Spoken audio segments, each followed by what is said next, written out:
अस्सलाम वालेकुम guys, welcome to my YouTube channel. First of all मैं आप सब लोगों को कहूँगी कि प्लीज़ वीडियोस को पूरी देखें, क्योंकि बहुत सारी चीज़ें जो हैं हम वीडियोस में बता रहे होते हैं जो कि बहुत कॉन्सेप्चुअल होती हैं और वो आपके माइंड में हमेशा के लिए बैठ जाती हैं। फिर वो जब आप कभी भी कोई एग्ज़ाम्स वगैरह दे रहे होते हैं तो वो आपको कहीं ना कहीं क्लिक कर जाती हैं। ये अगर 10 से 15 मिनट की वीडियोस अगर आप देख लेते हैं या फिर आप अपने एग्ज़ाम्स में अच्छे स्कोर ले आते हैं तो ये आप लोगों के लिए ही बेनिफिशियल है। सो प्लीज़ वीडियोस को पूरा देखा करें, और अगर आपको वीडियोस समझ आती हैं, अच्छी लगती हैं तो please please please like, subscribe और कमेंट भी किया करें। सही है। अब जो सबसे पहले हमारा जो आज का टॉपिक है वो है resting movement potential, action potential और जो है एक्शन पोटेंशियल और ग्रेडिंग पोटेंशियल। सही है। अब जो है रेस्टिंग मूवमेंट पोटेंशियल हम पढ़ रहे हैं तो हम देखते हैं कि voltage difference across cell at rest. इसमें क्या होता है, जो हमारे पास कुछ ऐसे सेल्स होते हैं जो एक्शन पोटेंशियल को जनरेट करवा रहे होते हैं, तो उनके अंदर सबसे पहले हमारे पास रेस्टिंग मूवमेंट पोटेंशियल आता है। और वो रेस्टिंग मूवमेंट पोटेंशियल जनरेट कैसे होता है खुद ब खुद सेल के अंदर ना, वो इस तरीके से होता है। ये हमारे पास तकरीबन आल सेल के अंदर रेस्टिंग मूवमेंट पोटेंशियल होता है, और इसकी जो वैल्यू होती है नॉर्मल रेस्टिंग मूवमेंट पोटेंशियल की -70 millivolt to -90 millivolt. सही है। ये हमारे पास रेंज होती है रेस्टिंग मूवमेंट पोटेंशियल की। सबसे पहले हमारे पास एक सेल बना हुआ है। ये हमारे पास कोई भी सेल हो सकता है, किसी भी कोई न्यूरॉन हो सकता है जिसका ये अभी रेस्टिंग स्टेट दिखाई हुई है। और वो रेस्टिंग स्टेट किस तरीके से जनरेट होती है ना, सबसे पहले हम यहाँ देखते हैं कि ये हमारे पास पम्प्स प्रेजेंट है ना। ये वाले जो हैं ये हमारे पास हैं लीकी पोटाशियम चैनल्स। यहाँ पर ही हमारे पास हैं लीकी पोटाशियम चैनल्स। ये भी लीकी पोटाशियम चैनल्स हैं, ये भी लीकी पोटाशियम चैनल्स हैं। इसके अलावा ये हमारे पास सोडियम चैनल्स प्रेजेंट हैं, लीकी सोडियम चैनल्स। और यहाँ पर ये हमारे पास प्रेजेंट हैं सोडियम पोटाशियम एटीपेजेस। सबसे पहले क्या होता है कि जो सेल है वो एटीपीज को यूज़ करके, जिसमें एटीपीज यूज़ करता है और जो 3 सोडियम है उनको बाहर की तरफ को, अपने सेल से बाहर की तरफ को फेंक रहा होता है, और जो 2 पोटाशियम है उनको इनसाइड ला रहा होता है। पोटाशियम को इनसाइड लाता है और क्या नाम है 3 सोडियम को बाहर की तरफ भेज रहा होता है। अब बेसिकली क्या सोडियम पोटाशियम पंप्स या एटीपेजेस का क्या काम होता है, ये एक्टिवली जनरेट करते हैं स्मॉल नेगेटिव चार्ज। ये हमारे सेल के अंदर नेगेटिव चार्ज को थोड़ा सा स्मॉल नेगेटिव चार्ज जनरेट करते हैं inside the cell at rest, ताकि क्या हो, जनरेट हो सके कंसंट्रेशन ग्रेडियंट। इनका क्या काम होता है बेसिकली, सोडियम पोटाशियम एटीपेजेस का ये हमारे पास नेगेटिव, स्लाइटली नेगेटिव चार्ज को जनरेट कर रहे होते हैं ताकि आगे जाके फर्दर ग्रेडेड पोटेंशियल जो है वो जनरेट हो सके। ओके। अब जो हमारे पास दूसरे टाइप के हमारे पास सेल्स होते हैं वो होते हैं दूसरे टाइप के चैनल्स होते हैं leaky potassium channels. Leaky potassium channels ये पैसिवली वर्क करते हैं, यानी कि इनको एटीपीज़ की नीड नहीं होती है ना। तो क्या होता है, पोटाशियम जो है इनसाइड सेल ये हमारे पास एनाइन के साथ कंबाइन होता है। ये हमारे पास एनाइन दिख रहे हैं जितने भी, ये इन एनाइन के साथ कंबाइन होता है आफ्टर लीविंग सेल। जब हमारे पास पोटाशियम जो है ये लीकी सोडियम चैनल पैसिवली जो है, मतलब पोटाशियम जो है इनसे बाहर की तरफ को मूव कर रहा होता है, तो आफ्टर लीविंग सेल्स जब ये पोटाशियम लीव कर जाते हैं सेल को, तो हमारे पास एनाइन की कंसनट्रेशन इनसाइड द सेल वो बढ़ जाती है, यानी कि नेगेटिव होती जाती है। एनाइन नेगेटिव होते हैं जब इसके साथ पोटाशियम के साथ कंबाइन होते हैं, तो ये न्यूट्रल होते हैं इन द फॉर्म, मतलब सेल के अंदर। और हमने पढ़ा है कि सेल जो होता है वो हमारे पास नेगेटिव होता है एज़ कम्पेयर टू हमारा, मतलब जो उसके इन्वायरमेंट के मुकाबले में बाहर आउटसाइड जो है सेल जो है वो पॉजिटिविटी होती है, इनसाइड सेल नेगेटिविटी होती है। और हमें रेस्टिंग मूवमेंट पोटेंशियल के अंदर, अगर रेस्टिंग मूवमेंट पोटेंशियल के अंदर सेल को रखना है तो हम उसकी इनसाइड की नेगेटिविटी को -70 मिली वोल्ट से -90 मिली वोल्ट तक बरकरार रखेंगे, यानी कि इसके बीच के अंदर ही रखना है। इससे अगर कम होती है या ज़्यादा होती है तो हमारे पास डीपोलराइजेशन और हाइपरपोलराइजेशन हो सकती है। लाइक अगर -70 मिली वोल्ट से अंदर की नेगेटिविटी पॉजिटिविटी पे चली जाती है, क्योंकि हमने पढ़ा कि ये नेगेटिविटी है माइनस में ना। अगर हम इसको -55 कर देंगे तो क्या होगा, बेसिकली जो सेल की नेगेटिविटी है वो कम होती चली जाएगी। सेल की नेगेटिविटी जो है वो थोड़ा बहुत ज़्यादा और कम हो जाएगी। नेगेटिविटी कम होने का मतलब ये है कि वो पॉजिटिविटी की तरफ जा रहा है। पॉजिटिविटी की तरफ जा रहा है तो फिर क्या होगा, सेल पॉजिटिव हो जाएगा और रेस्टिंग मूवमेंट पोटेंशियल उसकी डिस्टर्ब हो जाएगी। जैसे कि -55 मिली वोल्ट जो होता है वो हमारे पास थ्रेशोल्ड होता है। वहाँ पर आने के बाद जो है ना एकदम से हिट करते हैं सोडियम चैनल्स, एटीपेजेस वगैरह, और सोडियम जो है ना वो एकदम से जो है ना इनफ्लक्स होना स्टार्ट हो जाता है। इस तरीके से फिर वो पूरा जनरेट हो रहा होता है एक्शन पोटेंशियल। अभी जो है बेसिकली हम सिर्फ ये पढ़ते हैं कि रेस्टिंग मेम्ब्रेन पोटेंशियल हम किस तरीके से सेल का मेंटेन रखते हैं ना।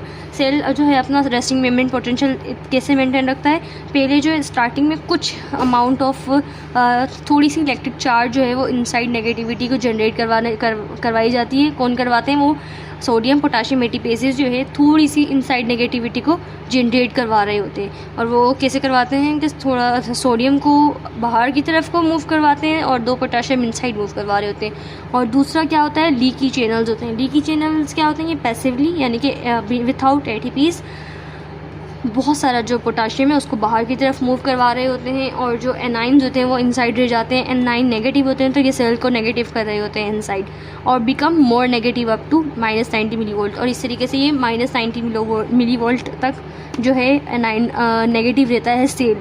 अब जो एनाइन्स होते हैं वो बस प्रोस्टेट भी हो सकते हैं, प्रोटीन्स भी हो सकते हैं, सम किस्म के कुछ जो होते हैं। ओके अब यहाँ तीसरी क्या है, membrane is more permeable to potassium than sodium. Membrane जो होती है वो बहुत ज़्यादा परमिएबल होती है पोटाशियम देन सोडियम। मतलब सोडियम जो है वो इतना ज़्यादा परमिएबल नहीं होता कि वो अंदर की तरफ को मूव कर सके। सोडियम क्या करता है, सोडियम बेसिकली अंदर की तरफ को मूव कर रहा होता है। Sodium moves down it's concentration gradient. Sodium जो है डाउन इट्स कंसनट्रेशन ग्रेडियंट यानी कि सोडियम बाहर की तरफ को ज़्यादा है, उसने पॉजिटिविटी बाहर की तरफ को रख रखी है, लेकिन वो इनसाइड मूव करता है सेल के, ताकि वो जो सेल की रेस्टिंग मेम्ब्रेन पोटेंशियल है उसको नॉर्मल रख सके। और ये क्या होता है, हाई टू लो यानी कि ग्रेडियंट मतलब हाई कंसनट्रेशन से लो कंसनट्रेशन तरफ मूव कर रहा है। और ये RMP goes -90 millivolt to -75 millivolt. क्या हुआ बेसिकली बच्चों, ये जो सोडियम पोटाशियम एटीपेसेस हैं ये हल्का सा लाइक एक तरीके से ना ट्रिगर देते हैं किसको, हमारे पास बाकी ना क्या नाम है ATPs वगैरह को, या सेल की थोड़ी सी जो है ना नेगेटिविटी को लेकर आते हैं, डिस्टर्ब करते हैं। और वो कैसे करते हैं कि सोडियम को बाहर निकालते हैं और पोटाशियम को इनसाइड लेकर आ रहे होते हैं नेगेटिविटी को मेंटेन रखने के लिए।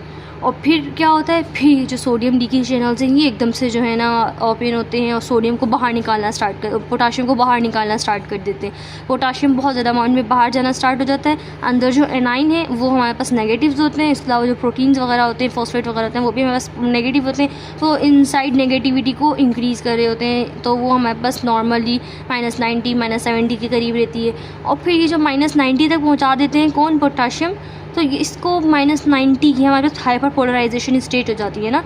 अब इस स्टेट को दोबारा 70-75 तक लाने के लिए कौन काम करते हैं, सोडियम।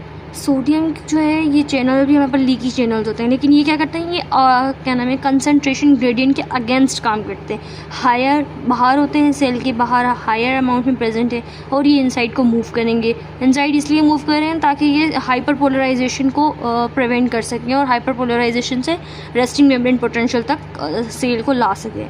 सही है, बेसिकली इसके अंदर यही था बेटा जो मैंने आप लोगों को बताया कि लीकी सोडियम चैनल्स होते हैं जिनका काम होता है ये हमारे पास सोडियम को मूव करवाते हैं डाउन इट्स कंसनट्रेशन ग्रेडियंट। और इसके अलावा ये क्या करता है, ये -90 मिलीवोल्ट जो कि सोडियम की वजह से और पोटाशियम की वजह से -90 मिलीवोल्ट इनसाइड जनरेट हो चुका होता है हाइपर पोलराइजेशन, उसको ये दोबारा कन्वर्ट कर देते हैं -75 में। उसको इन दोनों चैनल्स ये मिलकर रेस्टिंग मेम्ब्रेन पोटेंशियल को -75 तक मेंटेन रख रहे होते हैं। कौन, sodium potassium leaky potassium channel और लीकी सोडियम चैनल। और बेसिकली जो हमारे पास ये एटीपेसेस होते हैं जो कि ATP को यूटिलाइज़ कर रहे होते हैं स्टार्टिंग के अंदर, तो ये क्या ट्रिगर करते हैं, ये हमारे पास negative charge inside the cell at rest, ये हमारे पास जनरेट करवा रहे होते हैं small negative charge inside the cell at rest. और ये जनरेट करवा देते हैं कंसनट्रेशन ग्रेडियंट। फिर कंसनट्रेशन ग्रेडियंट जब इनसाइड बन जाता है तो फिर वो जो है लीकी चैनल लूज़ होना स्टार्ट हो जाते हैं, पोटाशियम बाहर जाना स्टार्ट हो जाता है, अंदर एनाइन की कंसनट्रेशन ज़्यादा हो जाती है, एनाइन की कंसनट्रेशन -90 मिलीवोल्ट तक ज़्यादा हो जाती है और जो बाहर की कंसनट्रेशन है वो पोटाशियम बाहर की तरफ को मूव कर जाता है। अब जब सेल देखता है, सोडियम देखता है कि ये -90 तक सेल जो है पहुँच गया है या पोटाशियम की कंसनट्रेशन बाहर की तरफ को इंक्रीज़ होने लग गई है, तो ये जो है ना सोडियम अंदर की तरफ को रन करना स्टार्ट कर देता है और ये दोबारा जो है -75 मिलीवोल्ट तक रेस्टिंग मेम्ब्रेन पोटेंशियल को लेकर आ जाता है। तो बेसिकली अब जो ग्रेडिड पोटेंशियल होता है ना उसके अंदर क्या होता है, जो हमारे पास रेस्टिंग मेम्ब्रेन पोटेंशियल है उसको हम थ्रेशोल्ड पोटेंशियल तक लेकर जा रहे होते हैं। और थ्रेशोल्ड पोटेंशियल तक हम इसलिए लेके जाते हैं ताकि हमारे पास कैल्शियम चैनल आगे ओपन हो और एक्शन पोटेंशियल जनरेट करवाएं। ओके। अब जो पॉजिटिवली इंक्रीज़ होता है inside cell, positively increase inside cell होता है लाइक के हम सेल्स के अंदर पॉजिटिविटी को इंक्रीज़ करेंगे -70 मिलीवोल्ट से हम -55 मिलीवोल्ट तक लेके जाएंगे, यानी कि नेगेटिविटी है, नेगेटिविटी -70 है, -90 होगी तो और नेगेटिव हो जाएगा। अब -90 से -70 से कम हो रही है नेगेटिविटी, और -90 से नेगेटिविटी कब कम होगी, जब -55 तक जाएगा। और यहाँ पर जाने के बाद ये थ्रेशोल्ड पोटेंशियल होता है -55 मिलीवोल्ट। अब ये generate more calcium to come in and help neurotransmitter to release. अब जो कैल्शियम बेसिकली क्या काम करवा रहा होता है, कैल्शियम जो है हमारे पास बहुत इंपॉर्टेंट काम करवा रहा होता है, मसल कॉन्ट्रैक्शन के अंदर इसका काम होता है। इसके अलावा ये न्यूरोट्रांसमीटर्स को रिलीज़ करवा रहा होता है साइनेप्टिक क्लेफ्ट के अंदर, ताकि ये प्री साइनेप्टिक न्यूरॉन से पोस्ट साइनेप्टिक न्यूरॉन के रिसेप्टर्स के साथ जाके अटैच हो और वहाँ पर भी हमारे पास एक्शन पोटेंशियल जनरेट करवाए।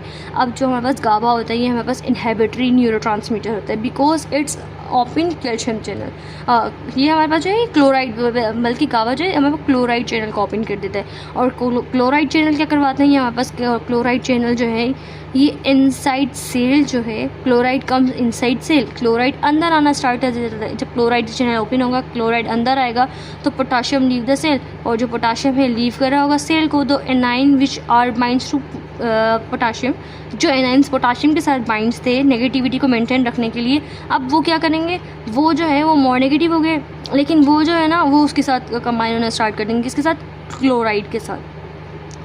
पहले जो चीज़ें पोटाशियम के साथ कंबाइन थी, अब वो जो है वो क्लोराइड के साथ कंबाइन होना स्टार्ट कर देंगी, और नेगेटिविटी को जो है बल्कि क्या होता है, पोटाशियम जो है बाहर की तरफ को मूव करना स्टार्ट कर देगा और क्लोराइड अंदर आना स्टार्ट हो गया। क्लोराइड जो है वो खुद एक नेगेटिव कंपाउंड है, इसके अलावा जो एनाइन अंदर प्रेजेंट है वो भी हमारे पास नेगेटिव कंपाउंड है। तो ये क्या करवाते हैं, ये हमारे पास हाइपर पोलराइजेशन करवा देते हैं इस तरीके से। समझ आ रहा है। बट बच्चों देखो, चीज़ों को बहुत ज़्यादा ओवरडोज ना करो, अपने दिमाग के अंदर चीज़ों को इस तरीके से बनाओ कि पोटाशियम जो है वो अंदर प्रेजेंट होता है तो वो फॉस्फेट्स और प्रोटीन्स वगैरह के साथ कंबाइन होता है, जिन्हें हम एनाइंस कहते हैं। सही है। अब जो पोटाशियम है वो आउटफ्लक्स करेगा ना, बाहर की तरफ को जाना स्टार्ट होगा, क्योंकि हमारे पास पोटाशियम लीकी चैनल्स प्रेजेंट है। सही है। इनको ट्रिगर कौन कर रहा होता है, ATPase, sodium potassium ATPase trigger कर रहा होता है। सोडियम पोटाशियम एटीपीएस थोड़ा सा जो है ना आगे पीछे कर देता है ना, मतलब थोड़ी सी नेगेटिविटी को इनसाइड कर देता है ना सेल को। जैसे नेगेटिविटी हल्की सी अंदर आती है तो पोटाशियम चैनल्स ओपन हो जाते हैं, लीकी पोटाशियम चैनल्स, बल्कि वो नॉर्मली लीकी होते हैं, तो फिर वो रन करवा रहे होते हैं, पोटाशियम बाहर की तरफ जाना स्टार्ट कर देता है।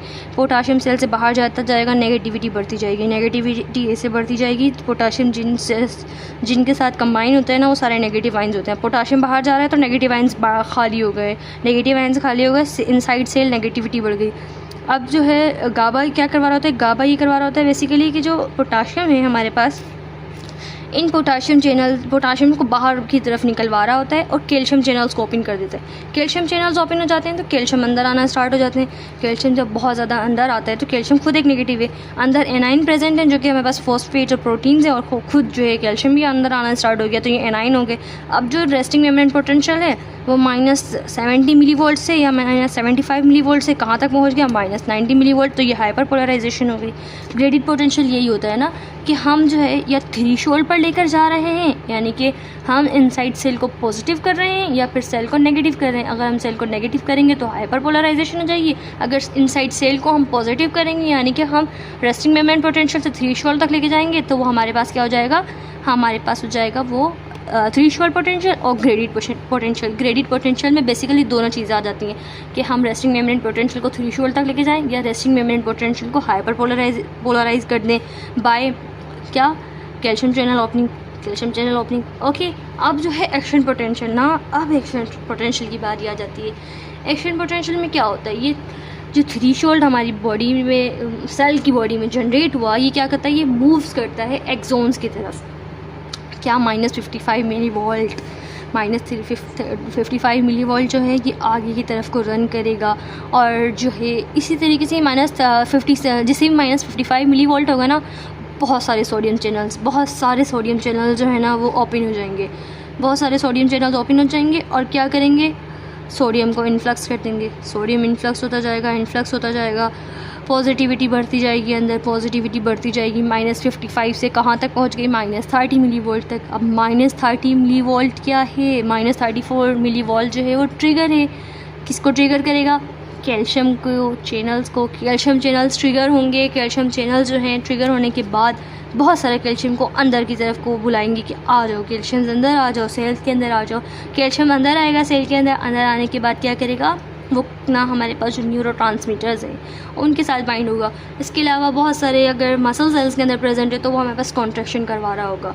इसके अलावा अगर ये हमारे पास जो है कैल्शियम इस तरीके से क्या करवा रहा होगा, बताया मैंने कि कैल्शियम आएगा और ये न्यूरोट्रांसमीटर को साइनेप्टिक क्लेफ वगैरह में रिलीज़ करा रहा होगा। अब जब कैल्शियम भी बहुत सारा अंदर आ गया, -30 मिलीवोल्ट भी आ गया, तो एनाइन बहुत कम हो गई, यानी कि नेगेटिविटी कम हो गई, सेल की पॉजिटिविटी ज़्यादा हो गई।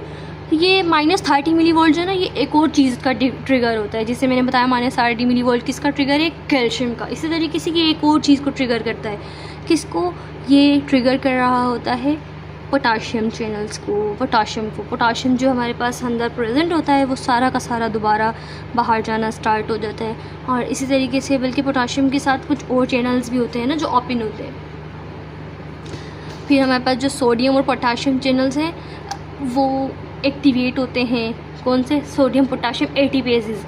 सोडियम पोटाशियम एटीपेजेस एक्टिवेट होंगे जब इन्होंने देखा कि अंदर जो है हमारे पास पॉजिटिविटी बढ़ गई है, तो वो एटीपेज एक्टिवेट होने के बाद क्या करेंगे, सोडियम को बाहर की तरफ को निकालना स्टार्ट कर देंगे, पोटाशियम को इनसाइड लाना स्टार्ट कर देंगे, ताकि पोटाशियम अंदर आए और ये एनाइन के साथ कंबाइन होना स्टार्ट हो जाए और एनाइन जो है इनकी नेगेटिविटी को कम कर दे। तो इस तरीके से ये पूरा का पूरा प्रोसेस होता है। एक्शन पोटेंशियल जनरेट होता है। एक्शन पोटेंशियल क्या करवा रहा होता है, मसल्स के अंदर कॉन्ट्रैक्शन करवा रहे होते हैं सोडियम के साथ मिलकर। और ये एक्शन पोटेंशियल अगर नॉर्मल उसमें किसी भी न्यूरॉन बॉडीज़ के, दो न्यूरॉन बॉडीज़ के बीच में है, तो ये रिलीज़ करवाएगा न्यूरोट्रांसमीटर, और जो सिग्नल्स है या इन्फॉर्मेशन है उनको फर्दर आगे ट्रांसमिट करेगा। तो थैंक यू सो मच बच्चों। आज के लेक्चर में हमने सिर्फ और सिर्फ इन तीनों चीज़ों को ही पढ़ना था, resting moment potential, gradient potential और एक्शन पोटेंशियल। अगर आपको वीडियो अच्छी लगी हो, समझ आई हो, तो प्लीज़ लाइक, कमेंट और सब्सक्राइब करें चैनल को। और आगे आप कमेंट सेक्शन में बता सकते हैं अगर आपको कुछ चीज़ें पूछनी हो या कुछ टॉपिक से रिलेटेड आपको बात करनी हो, या फिर आपने कोई और टॉपिक की वीडियो चाहिए हो। थैंक यू सो मच बच्चों।